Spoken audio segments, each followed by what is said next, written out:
I'm trying to ramp up my business at the beginning of 2025. It's slower. Trades are getting more expensive. Houses are still getting more expensive. We're going into a slower time of year. On the marketing side, I can only spend so much money in direct mail. Other channels are also slow. What are you going to be doing, I guess, as the year kind of closes out? Hey there, welcome back to another episode of the Collecting Keys Real Estate Investing Podcast, the podcast where we talk about how to make massive income, not just passive income, because passive income is boring, massive income is cool, massive income buys Ferraris, passive income buys retirement. I don't know what you're into, Dylan, but I like Ferraris and fast cars. Probably won't ever own one, though. I like both. Isn't it Ferrari? You have to know somebody to buy a Ferrari. You can't just go to like a dealership or some shit. I think yes, like you, because like I think they're at a point in like the backlog. I don't know what it's called, like where to get a new Ferrari, you have to be a Ferrari owner, and so you won't get on the list. You're not on the list to get the next Ferrari, so you can only buy it used technically, or some people will buy them and then sell them for more immediately because I don't know if it's Ferraris. It could be fucking Buicks for all I know what this is, but I know I've talked to people that are into like sports cars like that or exotic cars. That's how you do it. But I don't know if you can own one or if you have to legit buy one new to get on that, to be like a Ferrari owner. Quotes. Yeah, I don't know. But I don't really have. I mean, I like nice cars, but I definitely won't spend the hundreds of thousands of dollars it comes with owning a Ferrari. Yeah, no, I mean, the coolest thing I'll probably get is like a Tesla one day. I don't know. Maybe. I'm not into the electric car thing as much as I think other people. You freaking I would like a Ford like Raptor. Dirty like that oil would be snob. That'd be cool. You're a dirty oil snob. Yeah, fuck the environment. I hate the environment. Speaking about the environment, this is a good segue. The real estate environment, we're talking pre-show. Boring. Like there's like nothing. Like it reminds me of like early 2023. Maybe even it was back in 2022 where Mike and I were like, bro, what do we talk about on the podcast? Like there's nothing. There's not even a headline talking about interest rates. It was just so slow. We just had to like start talking about shit. Like there's just not a lot going on right now. Not a lot going on. I think everyone's, kind of with the election in the air, there's kind of waiting it out. And, rates are still kind of going up. I'm a little bit slower. Even for this time of year, I'm slower. I talked to other people in my market. They're a little bit slower, which is challenging because I'm trying to ramp up in 2024. So it's just like, what do you do? Yeah. You want to grow and I know you invested a lot in your marketing. So it's like, what do you do? We're kind of the same boat. We have currently 16 in escrow. We'll definitely be dropping one. So that's 15, which is honestly pretty average for us. And we're spread out across, I think actively like 6 or 7 markets right now. So that's kind of like spread out amongst all those markets. So some are actually doing good. Some are like not doing anything. Like how's it going for you guys locally in Spokane?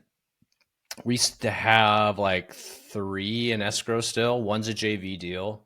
Actually, no, 4. We have two JV deals, 1 mobile home park we're wholesaling, and then one other one. Oh, that's going to be a quiet title issue, so it's going to be a few months before we close out on that one. And of course, that's like a $10,000 fee. Silly. Yeah, the ones with the most amount of work are usually the lowest fees. Exactly. Yeah. So locally though, like we haven't contracted a lot. So what we are actually doing right now is we're partnering JVing deals because there's a ton of people out there that could potentially be a deal finder, right? That everybody can pop a deal off now and again, right? And so that's where a couple of those JV deals came from that we contracted in October, closing in November. And then we were actually just looking at some MLS stuff, which is a huge, like that's not something we typically do, but it's like, okay, look at some days on market, look at some of those like entry level home prices where, it's like meant to be a flip and they were trying to get more money. Somebody probably sent them a letter and they couldn't lock it up. And so they tried listing it. Some of those where you might be able to just throw out some cash offers there. And then our marketing is performing okay. Like it's not like we have a ton of low hanging fruit. So we're just like in the point that we've got a handful of leads that are like, you're just looking at them and you just know it's going to be a fight the whole time. Just reading the notes, listening to calls. It's just like, it's not fun. Yeah. I mean, it's kind of similar around here. Obviously not the same volume, but I'm one assignment that's closing this Friday, another one that's closing on the 22nd, and then a flip that's closing on the 20th. So those are all be good, but those are all like, kind of deals that are already accounted for, like on the acquisition side or contracted. There's only one right now that I have. And I don't know. Right. Some of like that latest round of mail that I sent out, got a couple calls, but it's been more of like the ARV on this last one's probably like 215 max. Like I was Mm, comfortable at like 205. And this, I walked it. I was like, I offered the guy 150, which I thought was like kind of aggressive. right. And he's like, I have an offer for 180. I'm like, I was like, you should take it. Like, I can't, Yeah. I don't know what to tell you, bro. You should take it. You're Yeah. dumb for not. So just kind of stuff like that. And I did one MLS deal last month too, kind of what you're talking about, where you Hmm. kind of already know they're motivated, like they want to sell, but Yeah. you just got to really, usually they're marked way too high. So you're offering Yep. 75, 100K less than what it's listed for. Right. Yeah. Work if you can, like this one will like work with the realtors, talk to them, see what, hey, okay, what's your person look like? Cause like you'll see some people just throw blind offers out there. It's just like, don't be a dummy. Like just Mhm. go and at least call the realtor, give them some respect and say, hey, dude, what's your client looking for? What are they looking like? I see you've been on the market. It's obvious. I'm an investor. I would love to put a deal together with you guys and I will close if we agree to a price. What do you think? Yep. Simple like No, that. that's perfect. And there's two people that I know of in my market that are basically getting deals on the MLS locked up, but they're trying to wholesale them. So when Oh you type God. it in, they're like, I got a deal, and you type it in, 123 Main Street, and you see that it's quote unquote pending on the MLS. You're Yeah. like, you've got to be kidding me. And then they Yeah. they just try to assign it during their Yeah. inspection period, and I've never seen it actually work. No, 100%. If you're listening to this and you're thinking about doing that, don't do that. That's just stupid. It's like, it's just not, it doesn't make sense for a lot of reasons. And you look like a dummy because Yeah. people know it, people see it, and then you lose all respect. And I've gotten those deals before too. Hey man, I got a deal. Love, I know you said you buy anything, and you look at it and you're like, yeah, I don't buy those. I'll just Yeah. call the agent myself, and when you fall out of contract, I'll get it for the same price. Like, Or less. don't, or Right. less, exactly, Yeah. because now they're Yeah. upset that you didn't follow through, and they'll just take anything motivated with somebody that has an actual proof of funds for cash. You know what I mean? Yep. Yep. Or It's if silly. like the biggest like pet peeve is, it's listed at 250 and they're like, I can get you a deal at 245. I'm like that's really not that much of a difference, man. Like Yeah, yeah. if I it's on the know, MLS, right? someone would have bought it at 250. Like it's Right. just what it is. Like, Absolutely. You know, I think too, we had a conversation in the Scale community coaching call today. If you are listening here, you don't know what the Scale community is. Sorry, I've been told we should explain this more because I talk to people and they're like, I don't even know you guys had a community. It's a group. Dylan's part of it. You're an OG in the Scale community. It's our off market real estate community. We talk about off market stuff. We have a lot of people in there. We coach, we train, we talk, we partner, we do all sorts of stuff in the community. It's super valuable to us, and I think the people that show up every day seem to think it's pretty cool too. So if you want to learn more about the Scale community, go to our website. What is our website? collectingkeys.com/scale. don't ask me. I don't know. I would just Google it. I just Google it. I think we're on Google. Anyways, back from my aside. We were having our coaching call today, and one of the guys was talking about. He's like, "Hey, what do I do? Like, I feel like I have all these deals that are 80% ARV. They don't need a ton of work. They're great wholesale deals. How do you guys analyze deals like with multiple exits?" And we kind of talked about the multiple exit thing and like how I look at deals and kind of like what my filter and funnel looks like. But the real point of the story here is he mentioned that he has a unique situation where he gets really good funding for his deals. He has kind of a competitive advantage compared to other people in his market where he has low cost money. I'm assuming private money that all he has to basically do is pay for his closing costs at title, which also shout out, his dad is also a title attorney. So he gets a decent price there. And I was like, dude, that's your competitive advantage right there. Is I don't have that where I have easy access to money that I can go and buy these wholesale deals, put a little bit of money into them and sell them. And so that when you look at a deal like that, you should take that into account. Don't take words from people or don't take advice from people that don't have that same competitive advantage, because in your market or in a market like this, if you have a competitive advantage, go and carve out something.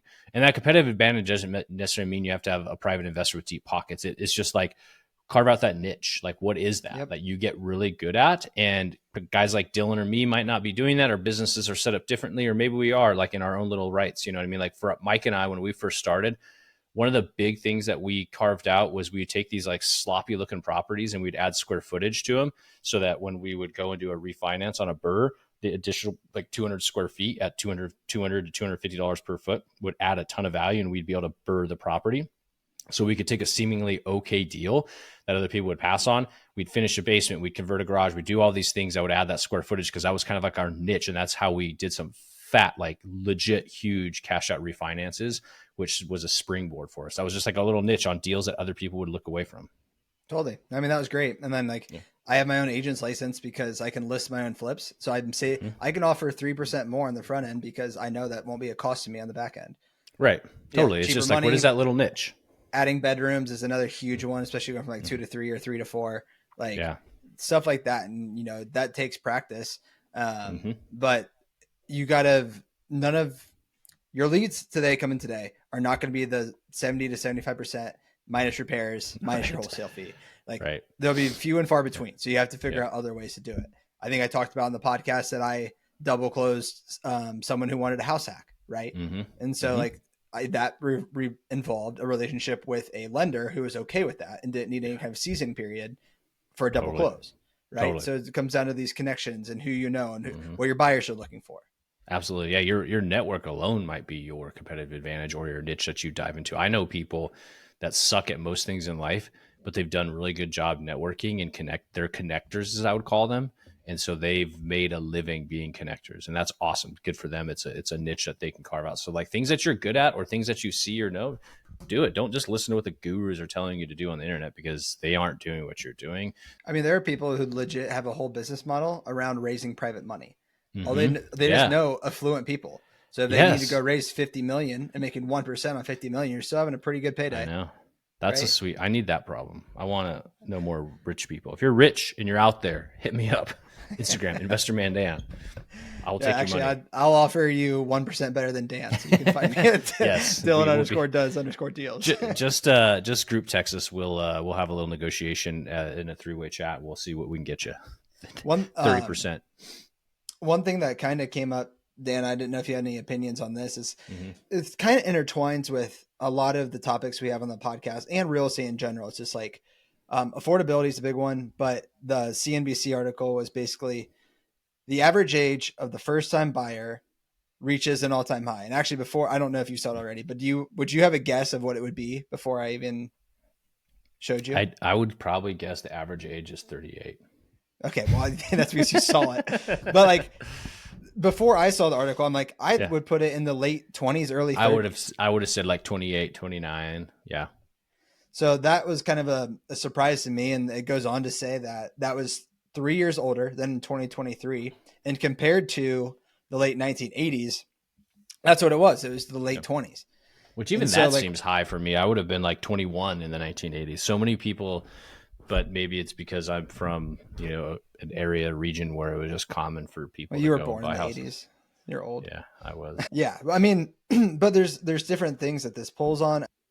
One is like people in the 1980s didn't have the student loan problem that people have nowadays. So their debt to income is a lot lower. Houses are much more expensive. Issues, though. They had interest rate issues. Yeah, but my one of the biggest pet peeves is when a boomer tells me like, oh, I bought this place, my interest rate was 13%. I was like, yeah, but you bought it for $20. Right. And it's a relative game from price to what like the median wages are. And if you would overlay those two things onto each other, wages, yes, goes up. I don't know what it is, probably 8 to 9% a year, but home prices have gone up 20 to something percent a year, right?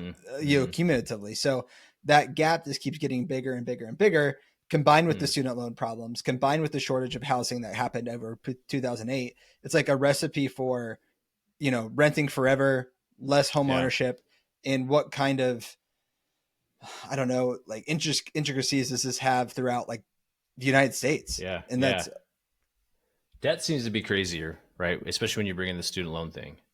If you have student loans out there, I'm sorry, that sucks. It's not a good thing. It can be crippling for people that are in high income jobs, whether you're a doctor or anything like that. I have actually a friend who's a doctor, and she steered her daughter away from being a doctor because she said, and she's a pretty, I would say, well-established doctor in her field, in a large hospital, and runs a department. And she steered her daughter away and said, here's the logic. when you're a doctor, you don't make any income for say 12 years while you're becoming whatever. And to become like a doctor that does make money, you need to become essentially a surgeon is what her logic was, or have some sort of specialty. So yeah, you're out there for 12 years trying to become a doctor. And then your first several years, like you're not really making that much money, right? Like you're starting to, but you're early in your career, but your early career becomes in your mid 30s. So you could alternatively, her daughter, which she ended up going into computer science at the time, went into computer science and got a job, and right out of college at 22 was making 6-figure salary as a computer science type person, doing probably programming or engineering or something like that. And so her logic was, for less work, because you don't have to stay up late at night and do all these crazy things like you do as a doctor. You can just go do this. And by the time you're the same age as when you graduate and you're actually getting your main, you're like, you're starting to hit your median income as a doctor, you'll have already made more money and had a better lifestyle up to that point. So the end, because then she was taking into account also the student loans that you have to freaking pay off, the $500,000 of student loans. And so that is like super crippling to people. So that being said, with millennials being like the first true generation to be strapped with student loan debt on a massive scale, it definitely doesn't surprise me that's creeping up. And then on top of that, like the Gen Z and even some of the millennial to some degree, not really even caring about home ownership for good reason. Like, Yeah. I get it. Like, they're like, I don't want to have to mow my lawn. I don't want to have to fix the plumbing. You Well, know, the my cultural shitty. norms have definitely changed. Like 1980s, Right. that was still like American dream, right? Right. Patriotism. I need to own my own home. White picket Mhm. fence. All this stuff. Yeah. That is not the general sentiment. I would agree with the younger population. No. But the Yeah. I'll add to this too. I think that the housing crisis in 2008 probably contributed to the increase as well, because it did delay, well, building. No, Yep. they stopped building for a long time, and so the consensus is that there's like a lack of new homes coming online, which has driven up costs even further. And people just weren't buying houses. People like legit really weren't buying houses between 2009 in like 2016. Like they just weren't, like, not like, it was not common for people to be like, yeah, we're buying a house, like young people, because it Right. just was like hard, like I bought my first house, I think in 2012, and it was just like such a weird market. Like there wasn't, no, sorry, 2013. There wasn't like a lot of stuff going on. Like you weren't like, it was just like, well, there's 5 houses to choose from in here. And you're like it just wasn't a lot, you know what I Yeah, mean? and the average days on market then was probably 60, 90, 120. At Like least, lately, yeah. yeah, lately, and like that would be the expectation if you listed your house. Like, okay, it might take 4 to 6 months. Now you're freaking out if you don't have an offer in 48 hours. Oh, Maybe it's not totally. that extreme Yeah. anymore, but like Yeah. that's just such Yeah. like two different parallels. Yeah, And totally. going back to your, I think I saw a study on this one, so I'll see if I can dig it up. But it basically compared like doctor salary Hmm. versus like a UPS driver.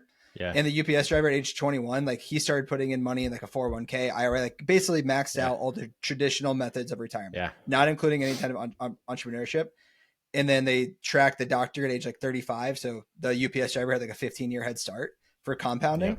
It literally took to like age 70 or 75 for the doctor to catch back up to the UPS driver. Really? Because he had Well, 15 years of head start of compounding interest. was it using just basically a general, like, whatever you call that, doctor, The like, median salary of yeah. whatever their Yeah. occupations were, maxing out retirement in each. So they both had the same returns, Yeah. but the doctor was able to stockpile a lot more money because of his income, but it was 15 years later. Yeah. Yeah. I think everybody learned from Dave Ramsey, like the time value is so much more important than the amount of money you put into savings. Yeah. But that's why I think I don't know, like a lot of people don't want to do I think it's more popular today to be in trades than it was in the past 20 years because of some of the reasons that we talked about. Oh, totally. I think we'll have a blue collar boom in going into the, mid and late 20s here, like years, not ages, because like I feel like during 2000, and let's start at like 2010 till 2020, we had a STEM boom. Everybody was going to college to become an engineer. Even like when I went to school later in life, I went in 2010 to become an engineer. And that was because like the market sucked. And I was like, well, this seems like it'll at least have a job. And there was like 16 people. And I went to a small school. There was like 16 people. We had like one building.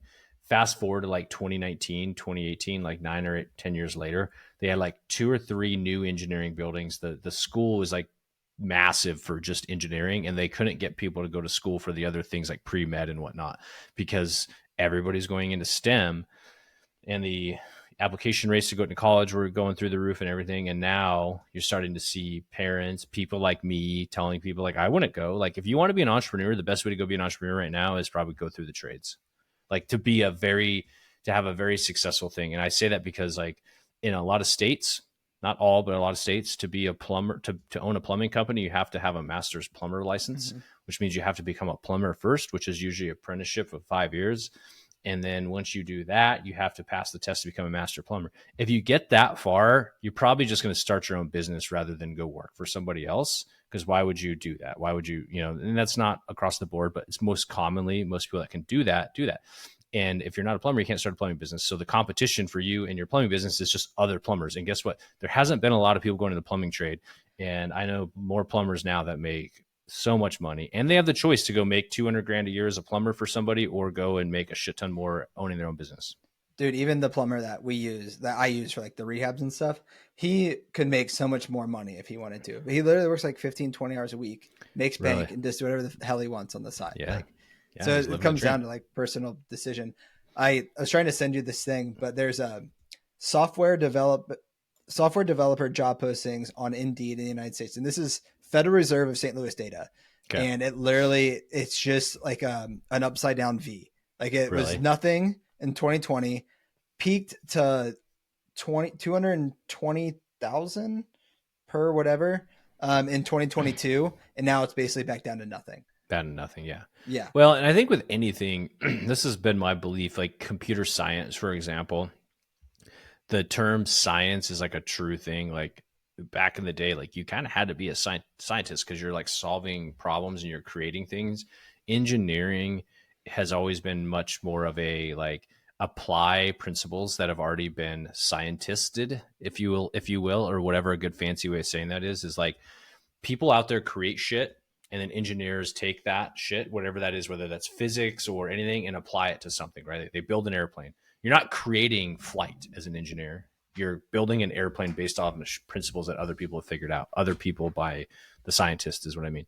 So computer science was such that, and now it's mostly just engineering where you're just cutting and pasting. And it's even easier than engineering because most of your stuff, you can just go and cut and paste like GitHub or one of these like places where you go to get code and you just copy and paste it. And then it's just a bunch of Neanderthals doing this that had no, that didn't even have to go to college because they're honestly smarter than the dummies that went to college, figured all this stuff out. And then they just it got flooded with people just because it's no longer science. It's more just engineering of the product. And if you look at this, when I graduated college, I bet if you were to go, I know like if you were to go be an electrical engineer somewhere, starting salary would be like 60,000.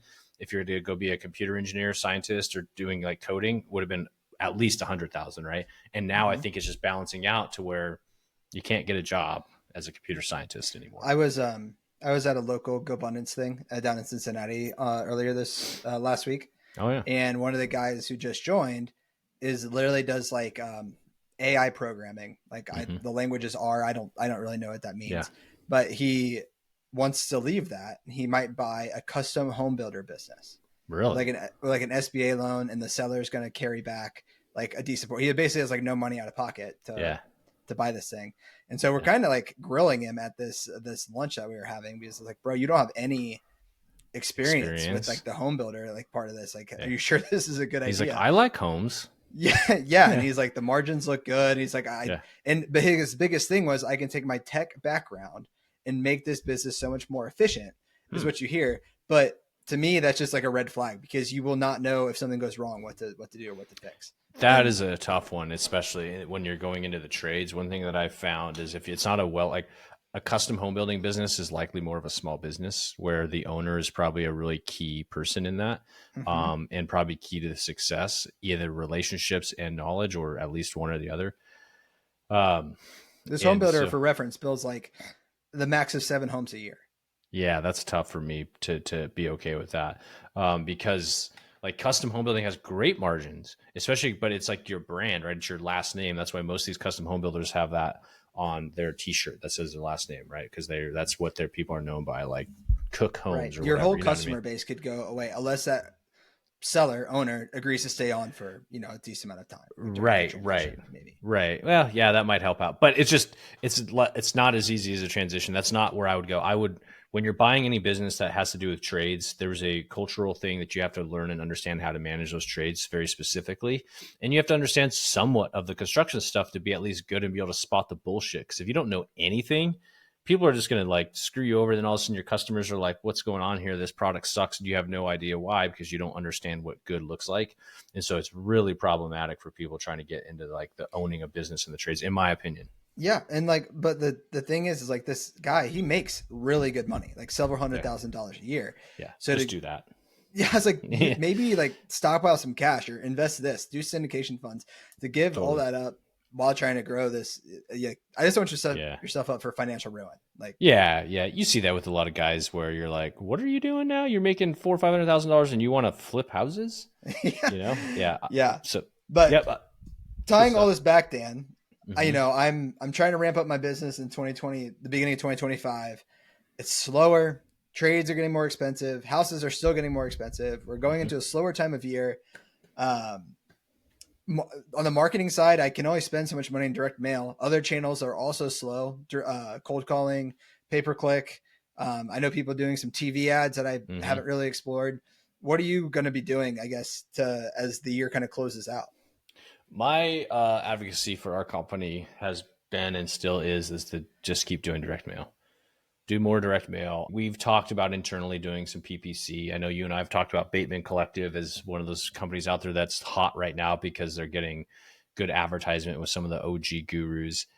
I not that they're I have no experience with them being good and a bad or company. I'm not saying that they're bad. I just don't understand why I would pay somebody else to do my PPC, especially because most of them charge a ton.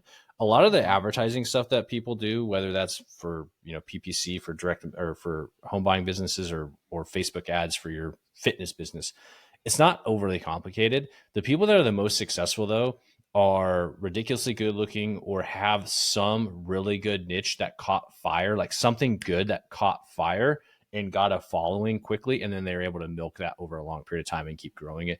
Very few people these days, on like if you look at just social media marketing, really can just build an organic following over a long period of time and just be like, look, I have 1 million followers. Like I worked really hard without having something to bring to the table. My strong belief why I don't think PPC is necessarily where you want to be is because if you scroll through your feed, go to Facebook right now. If you're sitting there, if you're driving, try not to text and drive, but I'll out this one time and just Google sell my house fast for cash. Just go like do that on your phone, do it in Google. Go and click on one of the ads that pop up on your Facebook feed. Just click on one of them. That's like some random lady saying they want to buy your house. It looks usually a decent looking lady is usually who does it. And there's like 50 of them. And I'm pretty sure they're AI bots. Click on it and then start looking at all the ads that you get for all the different companies Yeah, that are because then trying they'll to get do that. retargeted. Yeah, Mm-hmm. 100%. 100%. And then you'll be like, oh, there's a lot of people doing this. And there's a lot of bigger companies trying to do this. And there's a lot of people doing it on behalf of other people, spending people's money. So I'm just not sold.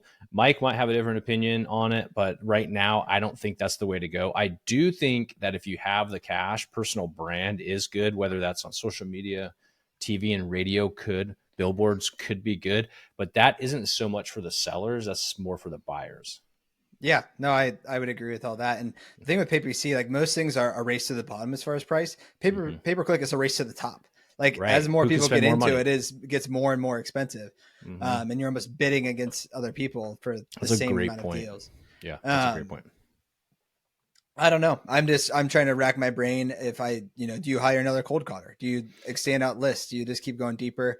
Because I need to do the amount of revenue I want to do next year. Like Yeah. I will have to increase my deal flow, and Here, I'm trying to figure out what that mostly looks like right now. here's a strong belief I have for whatever reason, direct mail still works. No, I'm Cold not saying it calling. doesn't. No, I get that, and Yeah, I'm going to build up to something like it for some reason still works. Like, and even if you like I don't know, 18 months ago, I actually had this idea. Maybe it's 2 years ago. Of like I'm gonna like I had to build a deck, and so I built it myself because I got a bunch of bids for like $100,000. So I just brought in our contractor. We're using our flips to help me do it. And we just framed it up to all this stuff, right? But I was like, oh my God, I could just spin up a direct mail campaign and I could send this out to people, and that would be my business. And then I would just like take those bids and then I would just give them to contractors and basically wholesale these contracts to build decks, right? Which would work. I haven't done it yet, but I've had people that listen to the podcast say that they would love to try it. And I was like, go and do it. I hope you are successful. It would be awesome. But my point being is, I know that works. I know a guy that does direct mail for his service-based business. It works good because people get it. The right people get it at the right time. Not everybody gets it at the right time, but people get it when they need it. Same thing with selling your house. It works. When somebody calls you with a little bit of an accent, and this is coming from a guy who owns a cold calling company, right? Like when somebody calls you with a little bit of an accent, maybe it's not the best experience on the phone, you're less likely to build a good relationship and sell something. The idea with cold calling is that you do it enough times, though, it's way cheaper than mail. You'll get people. And we've proven that. We know that. We're working cold calling leads in our business right now. We've closed cold calling leads this year too. It works. But from a scale standpoint, do you want to just triple, quadruple callers? I don't think in the way the business looks, that's as efficient. That's very efficient because then you have a lot more leads to go through. Mm-hmm. And we know with cold calling, this, Dylan, you've done cold calling for a while. There's a lot of leads you have to get through that aren't good, right? It's just the nature of the beast. Same thing with any marketing stuff, but I mean, just from, not to cut you off, Dan, sorry. Yeah. The cold calling thing, you're exactly right. And a lot of times you'd have the conversation and be like, hey, I'm my VA, you'd say their name, but like, Kimmy called you earlier. Sorry about that. My name's Dylan. And you can kind of build that back up as long as you know their motivation. You could still close those deals. Yes. The other thing I was going to say is just how much this business has changed. Even when I got in it a year ago, is like, one, there's hedge funds that still bought my market. And I did sell to them. They don't buy anymore. Like all of them are pretty much net sellers. Yeah. SMS was a third of my business in 2023. It's zero now. Yep. And so those two things combined, it's like, okay, you always have to continue to pivot, find other things that work. Mm-hmm. That's like the brand of being an entrepreneur. And we'll still end up 2023 versus 2024 about the same as far as ad spend and revenue. Wow. But it just looks different. Right. Did you have to work harder for it, do you think, this year? I would say no. But the reason I would say that is, one, I have brought on more help at the end of this year. And two, I did more flips in 2024 than I did in 2023. Sure. And I have a really good relationship with some crews that I don't really have to manage it a lot. And obviously the profit margins on a flip are a lot higher than they are on a wholesale deal. Right. So you can make more money. Exactly. Even though the deal amount is about the same, the revenue is a little bit larger and the profit per deal is a little bit bigger. Absolutely. Yeah, that makes sense. And so it's just more efficient and you can do less deals and make more money kind of thing when you're flipping like that. Correct. Yeah. Back to the question too, is I think that if you can really if you're going to spend more money for almost everybody out there that's listening to this, I guarantee you could spend more on direct mail. If you're spending zero, you could spend $5,000 more. If you're doing 3,000, you can do another 3,000. And I guarantee you'll get more out of that. And you could, depending on where you're at, you could throw in like a cold calling thing for like a caller, whether you do it in-house or outsource it.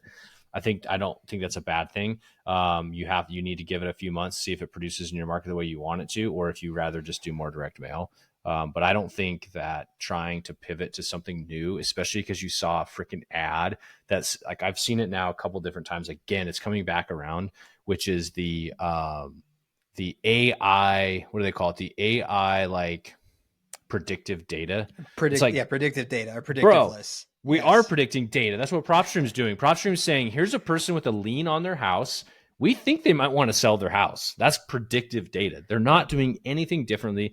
And if they are, they're stupid, because most of the people putting those things together right now, either A, don't know real estate well, or B, they don't know AI and shit, right? They don't understand that back end thing. So they're just like, oh yeah, it's AI, it's predictive. Did I tell you I fell for one of those once at the beginning? No. Yeah, I spent, it was called Data Flick, and it was just this proprietary list that other people didn't have.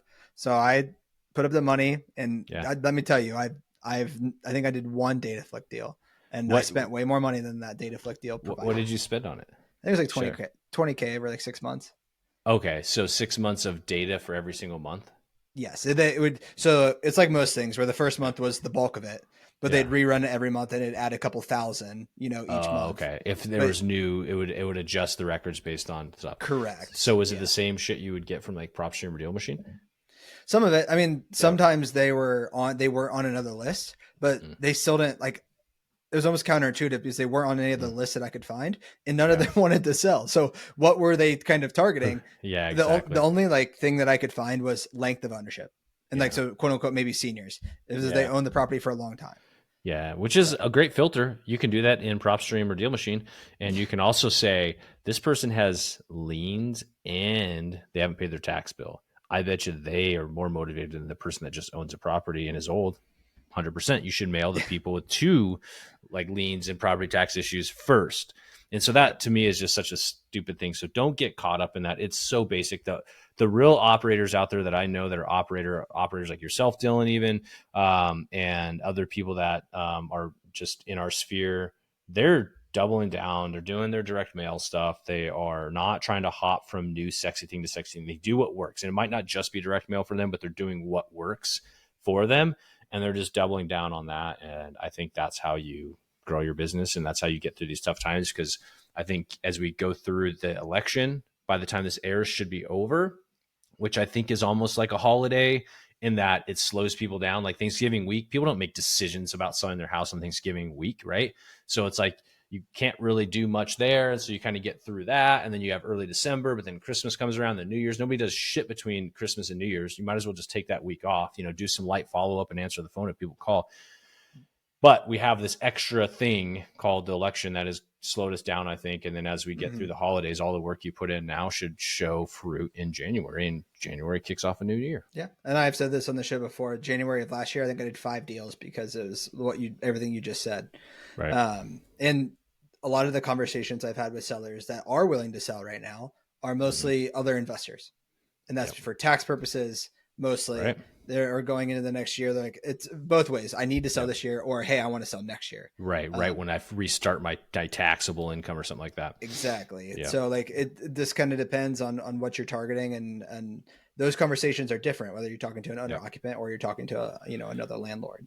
Totally. I'll close this out with one final comment because I know we're going to run long, and I think you and I could chat all night about this because it is interesting stuff to talk about when you're talking about your business. But we oftentimes try to, and it's fun to talk about, make decisions for our business from a week to week, month to month basis when it really should be a quarterly look back and a quarterly look forward on what you want to do, especially when it comes to marketing. Coca-Cola doesn't build a marketing plan month to month. They probably do it multi-year and then quarterly monitoring of that. So just remember that in your business when you're doing this. Don't get too upset about a slow week or a slow month. It's just how it is. We've been talking about it on the podcast for the last few weeks. It is what it is, but you got to find out what you can do now to make money because there are tons of opportunities out there still to figure out how to make money, even if that's not sourcing a perfect BRRRR deal. So with that, if you want to tell Dylan and I we're wrong, hit me up on Instagram. DMs are always welcome at InvestorManDan. Dylan_does_deals as well. I know he loves that. He'll send you all sorts of good information because Dylan just loves talking to people, right, Dylan? Yeah. I mean, don't just say, come in and ask for something, but if you want to have a good conversation about your business, I'd be happy to do that. Yeah. Don't just send him shit. Send him news articles about how he's wrong about stuff, and please, I welcome that. Make them super political too, please, because we're at that season. By the time this airs, you can send whatever other side of the aisle won to Dylan and make him mad. Anyhow, let's get out of here, Dylan. Everybody have a good week. We'll see y'all next week. See ya.